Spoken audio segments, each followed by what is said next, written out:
మనం ప్రేమించామంటే దేవుని యొక్క గుణలక్షణాలను బట్టి మనం ప్రేమించాం. అది పాయింట్. దేవుని ప్రేమించామంటే ఏదో ఇచ్చాడని కాదు అక్కడ. ఆయన ఇస్తాడు, తర్వాత విషయం. ఇస్తాడు అనేది మాట తర్వాత విషయం. మొదట నా నీతిని, నా రాజ్యాన్ని వెతకమన్న మాట అదే సందర్భం.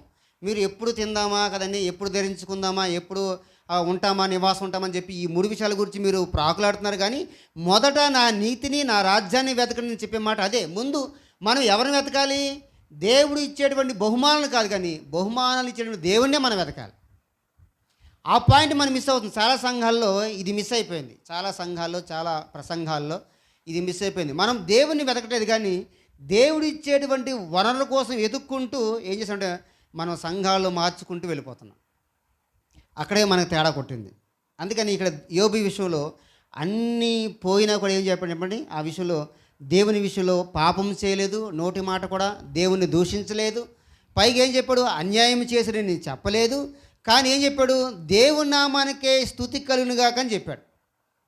మనం చెప్తామని స్తుతి కలిగినాక మనకు నష్టం వచ్చినప్పుడు, బాధ కలిగినప్పుడు, శ్రమ కలిగినప్పుడు, నాకు జ్వరం వచ్చింది దేవునికి స్తోత్రం చెప్తామా? మా ఐదారి దేవుడు జ్వరం వచ్చింది ఇంకా తగ్గట్లేదంట జ్వరానికి.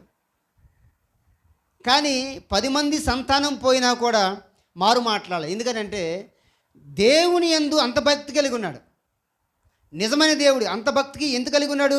దేవుని యొక్క స్వభావం ఏంటో తెలుసు, దేవుని యొక్క గుణలక్షణాలు ఏంటో తెలుసు, దేవుని యొక్క సార్వభౌమాధికారం ఏంటో తెలుసు, అసలు దేవుడు ఎవరిని తయారు చేశాడో తెలుసు. ఇంకా యోబు గ్రంథంలో ఉంది దేవుడు ఎలా తయారు చేశాడు అనే విధానం కూడా